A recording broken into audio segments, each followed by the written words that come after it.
सरा को छोड़ करके आगे निकले, निरस्त हो गई सरा।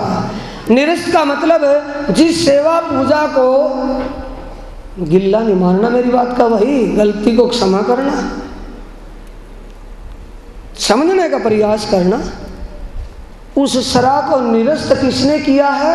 हकीकत और मारिफत ने। वो कैसे किया है समझाएं, समझ लोगे, लेकिन आत्म के स्वर्ण से विश्वास कर क्या सुनोगे? श्री जमुना जी के घाट में अमृत बन पाट में करत क्रीड़ा जल जोए न संग। ये पता नहीं कि जमुना जी क्या है, ये जमुना जी है या वो कौन जमुना जी है? वो पाट किसे कहते हैं, क्या मामला है, घाट क्या है, और देवरी कैसी है, और जल क्या है, ये आज दिन तक पता नहीं। 40 साल हो गए सेवा पूजा करते हुए।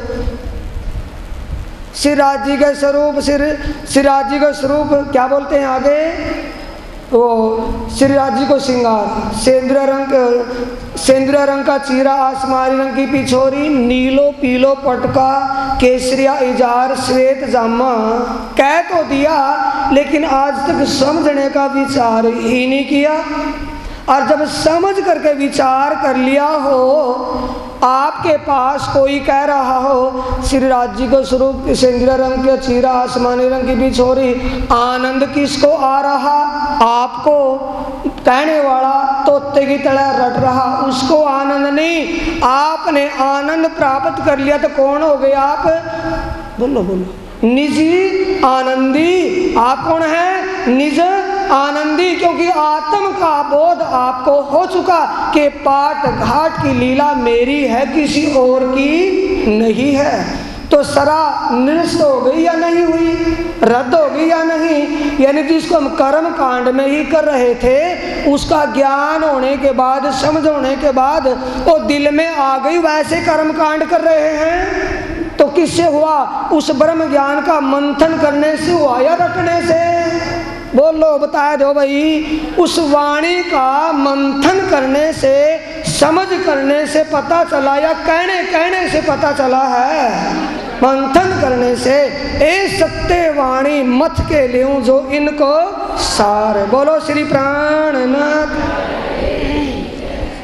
अब पूछो दिल अपना, प्रैक्टिकल करवा रहे हैं साथ के साथ, कि अपने दिल को पूछो, हकीकत और मार्फत को पाया या सरा में बंधे खड़े हो? अब पूछो दिल अपना, इत कहाँ रहा आकीन, मुख से कहे हम मोहम्मद के कायम खड़े बीच दीन के। दीन के दीनदार हैं भाई, हम तो पक्के दीनदार हैं। और मुख से क्या कहते हैं? मोहम्मद हमारा, आम मोहम्मद के। मोहम्मद का मतलब है श्यामा जी, या मोहम्मद का हाकी मोहम्मद श्री प्राणनाथ जी, हम उनके हैं, वो हमारे हैं। लेकिन उनकी बात को मानकर ना चलना क्या अपना रह गया? फिर अपनापन किस बात का रहा? मुख से कहे हम मोहम्मद के कायम खड़े बीच दीन, ए बिचारे क्या करेंगे भी क्या? सुख ताले लिखा ना है, अंकुर में सुख ही नहीं है। कहने का मतलब उनके अंकुर में दिव्य परम धाम का ध्यान चितवन करके आनंद लेना उनके अंकुर में ही, नहीं तो वह करेंगे भी क्या? घुमाते रहे आरतियाँ, डुलाते रहे चंवर, और 56 प्रकार का भोग लगा करके लेते रहे स्वाद उस भोजन का। राजी तो से प्रसन्न नहीं है। कब प्रसन्न होंगे? क्या कहा था इंद्रावती? क्या कहती है? मुझे जगाई एकली में बांधे जगाऊं जुथ। 56 प्रकार के भोजनों का स्वाद लेकर के जगेंगे वाणी का प्रकाश करके। ब्रह्म ज्ञान का प्रकाश जैसे जैसे फैलेगा तैसे तैसे अज्ञानता खुमारी दूर होती चली जाएगी। ना तो जान बूझ पड़े आरिफ इल्मी। आरिफ ये मुसलमानों के लिए नहीं, हिंदुओं के लिए भी तो है, या मुसलमानों के लिए थोप दी?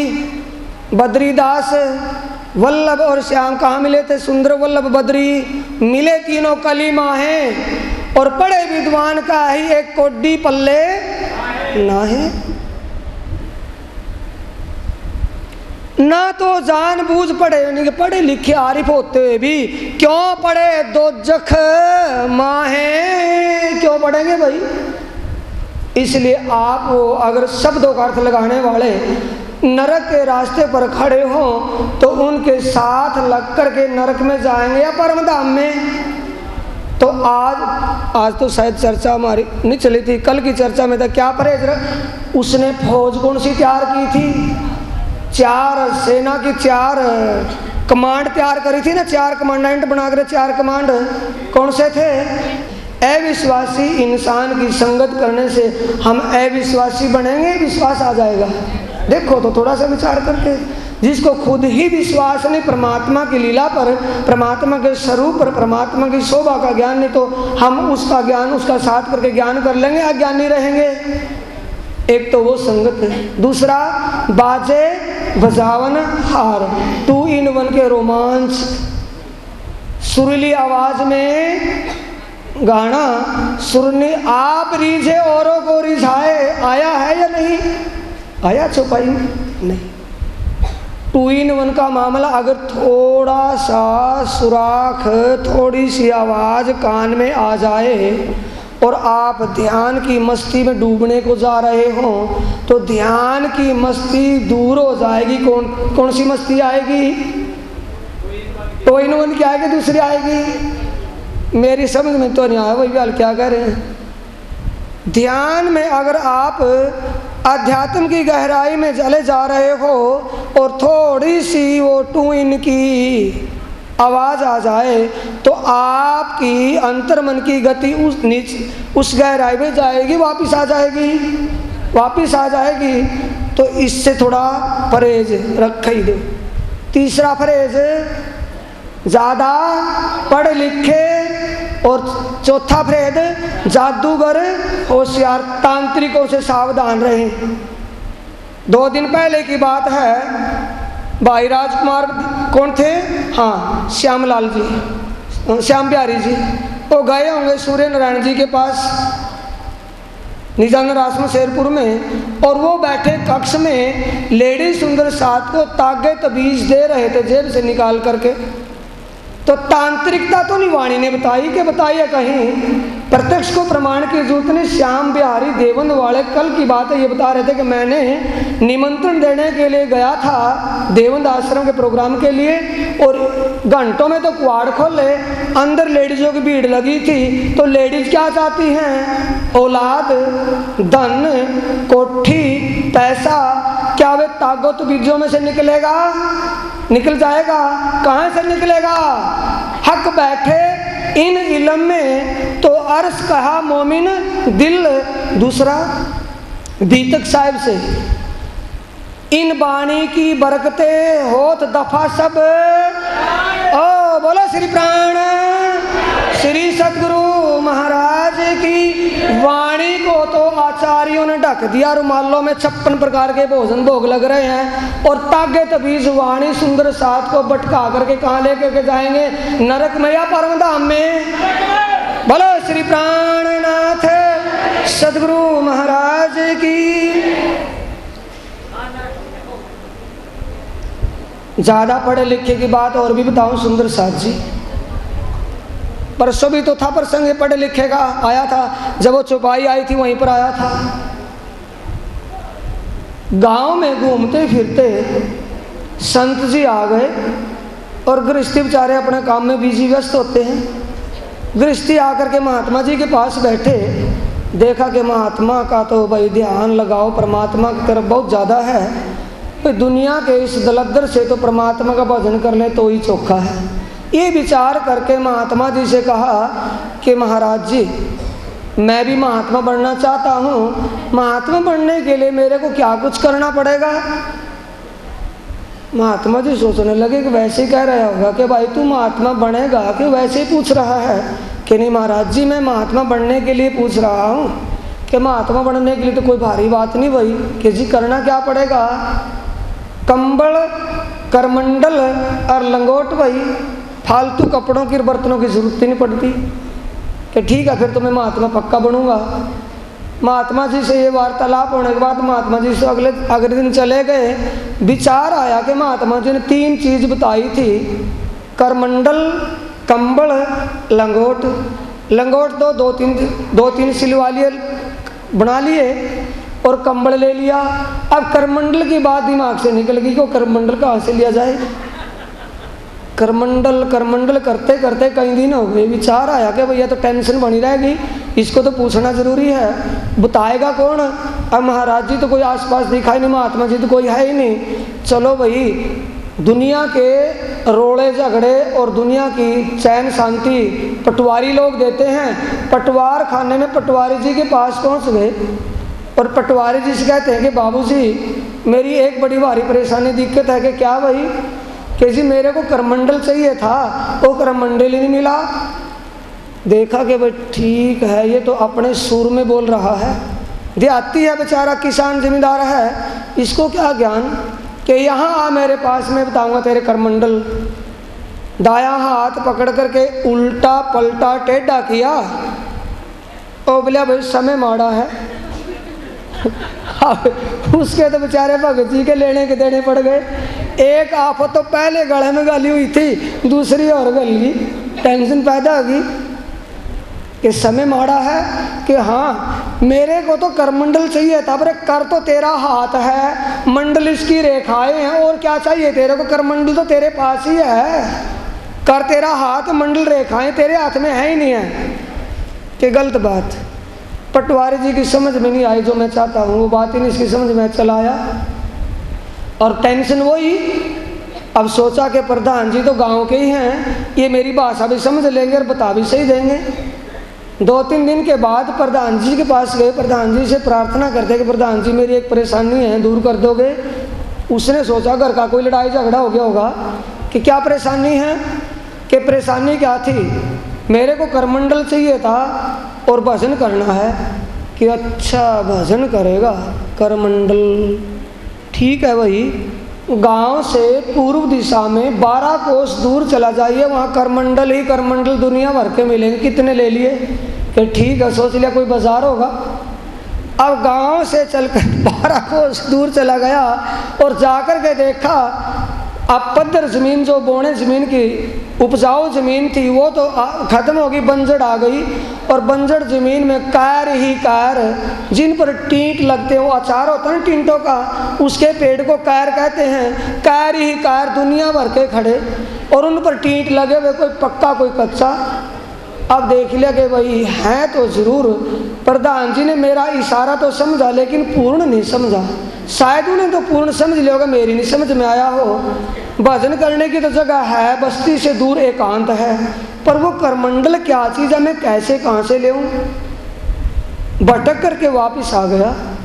कुछ दिनों के बाद किसी रिश्तेदारी में चला गया, और रिश्तेदारी में जैसे घूमने के लिए दिशा मैदान शौचालय के लिए बाहर दूर गया, खेतों में नदी के किनारे एक महात्मा जी बैठे देख लिए। बड़ा खुश होया कि तबीयत अब ठीक आएगी भाई। गुरु जी के पास चले गए, महात्मा जी ध्यान में बैठे थे। महात्मा जी ने ध्यान खोला तो देखा साथ में एक बेचारा भगत, वो जिम्मेदार बैठा है, किसान आदमी। बोले भगत जी कैसे आने हुए? कि महाराज जी मैं आपसे एक समस्या का हल चाहता हूँ।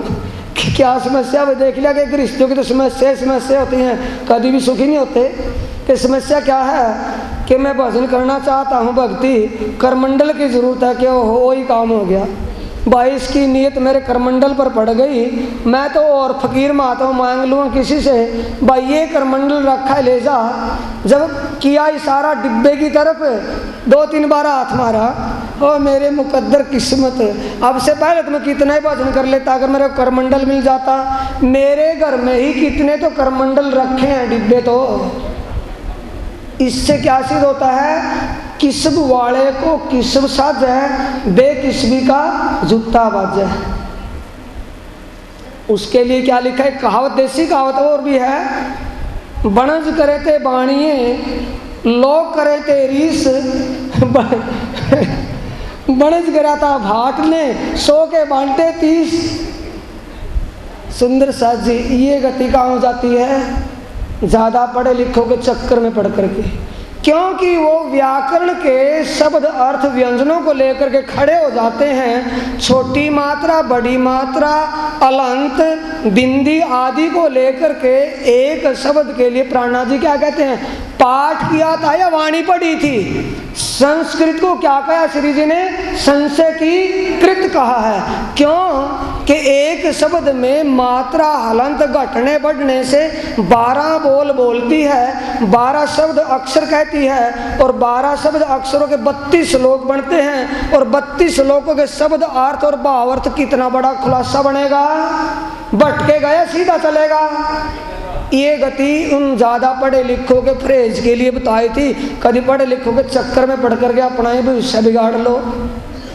बोलो श्री प्राणनाथ सदगुरु महाराज की जय।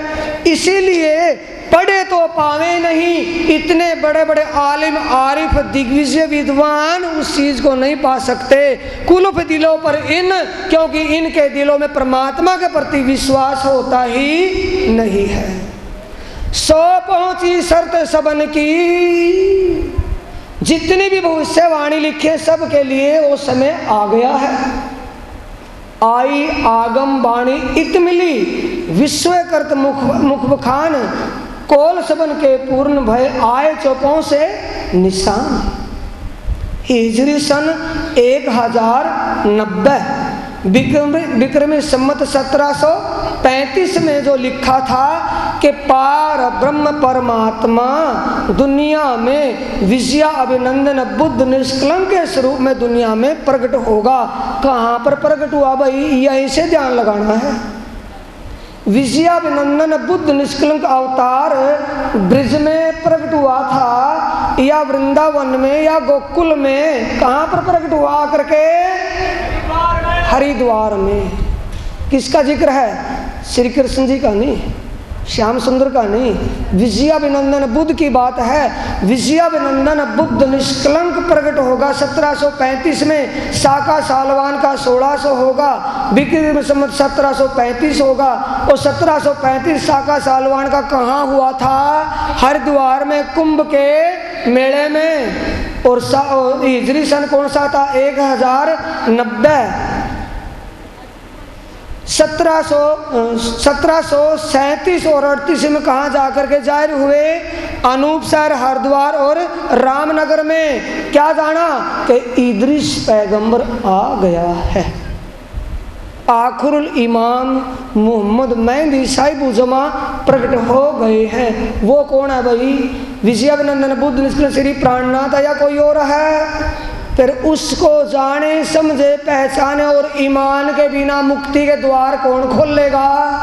खुल जाएंगे? खोल लोगे? नहीं खुल सकते। महामती इस ब्रह्मांड के मसीहा हैं, इसके मुक्ति दाता दूसरा कोई हो ही नहीं सकता।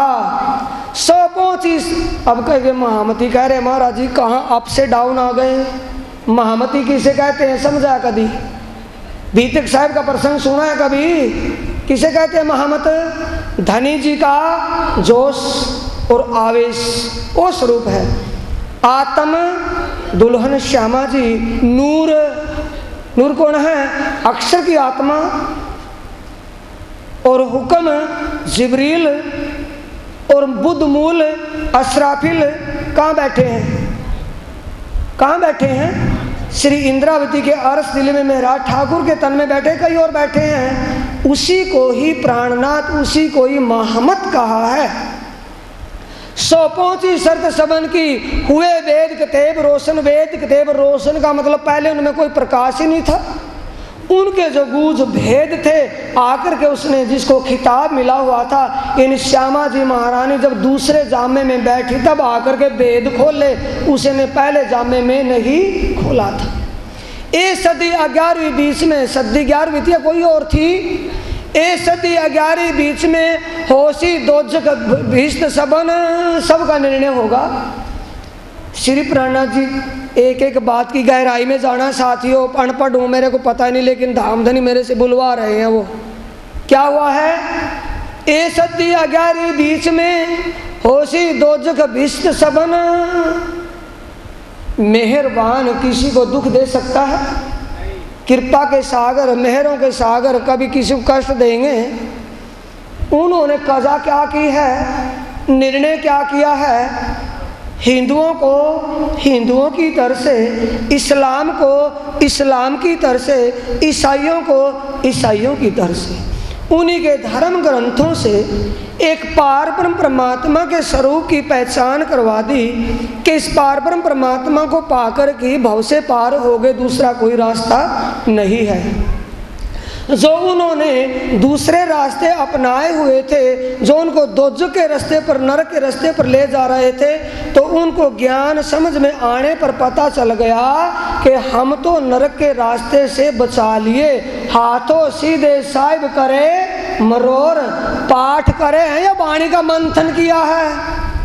हाथों सीधे साहिब करे मरोर, अपनी मेहर के हाथों से सुंदर साथ को बता दिया कि तुम नरक के रास्ते को छोड़ करके अखंड के रास्ते को पकड़ लो, भव से पार हो जाओगे। एक कृपा करते हैं, कृपा के सागर, सभी को बता दिया कि ये नरक का रास्ता, ये अखंड का रास्ता, छोड़ दो नरक को, अखंड की तरफ चलो। दिया दो हाथों कर, दोनों हाथों का मतलब इस्लाम और हिंदुओं को, दोनों को रास्ता खोल दिया। सिर साहिब खिताब, साहिब ने जो खिताब दिया था, दोनों रास्ते खोल दिए, हिंदुओं के भी और इस्लाम के भी। महमत खोले सो मायने, मेरा ठाकुर खोल सकता है। महमद का मतलब स्वयं सच्चिदानंद धाम धनी असराफिल के द्वारा सारे खुलासे करवा रहा है। ये शोभा किसको दी है, वाह भी वाह। अब सुंदर साहब जी, जब आप मारिफत सागर और क्यामत नामे का जो खुलासा हुआ ना वाणी में, उसको पढ़ोगे तो वेद खुल जाएंगे सारे। असराफिल कहाँ का रहने वाला है, बेहद सत्य स्वरूप का। और शोभा किसने दी है, निजबुद्ध ने बैठ करके कहाँ को घुमा दिया, 25 पक्षों में जो जा ही नहीं सके था, सारा भेद किसके द्वारा खोल रहा है। आप फिर भी पीछे बैठा है कि असराफिल कुरान को गाएगा, असराफिल वेद का खुलासा करेगा, असराफिल खोल सकता है। लेकिन असराफिल को शोभा किसने दी है, निज बुद्ध ने। दो बुद्ध हैं, एक जागृत बुद्ध, नहीं समझ में, अभी वही तो मोड़ है, वही बात है। जागृत बुद्ध का फरिश्ता कौन सा है, असराफिल। असराफिल पहले क्यों नहीं पहुंच गया था वहां, रफरक तब तक क्यों जरूरत पड़ी उसको भी। अब रुक गया तो निज बुद्ध से सारा कुछ भेद खोल रहा है कि 25 पक्षों में। मेरी बुद्धि से ने सुंदर साजी थोड़ा समझ करके, यही तो बात है इस चर्चा की, और क्या है। ऊपर से तो कहते हो अक्षरातीत के मोहल में प्रेम इश्क बरतत, सो सुध अक्षर को नहीं किन विधि के ली करत। हो गया काम। असराफिल कौन है, अक्षर की जागृत बुद्ध का फरिश्ता है, अक्षरातीत की, अक्षर की। तो जब अक्षर को ही जागृत अवस्था में ये पता नहीं, जागृत में कह रहा हूं मैं, स्वप्न में नहीं, यानी जब जैसे खेल में आने से पहले अक्षर की सूरता चांदनी चौक में जाकर के प्रणाम करती है और दर्शन करती है, वो जागृत अवस्था है। जब उसको उस अवस्था में भी पता नहीं कि रंग महल में क्या लीला है, तो असराफिल उससे बाहर है, उसी के अंदर है, उसको ही पता नहीं। तो असराफिल ने कैसे गाया फिर कुरान के वेद को, कैसे बताया दिव्य परमधाम के वेद को। तो किसी ने बतवाया, निज बुद्ध ने उसके अंदर बैठ करके कहा कि गा भी गा असराफिल, तू गा, तेरे को शोभा देनी है इस खेल में। बोलो श्री प्राणनाथ श्री सदगुरु महाराज की। श्री महमत खोले सो मायने, आगे अहल किताब, अहल किताब धर्म ग्रंथों के अधिकारी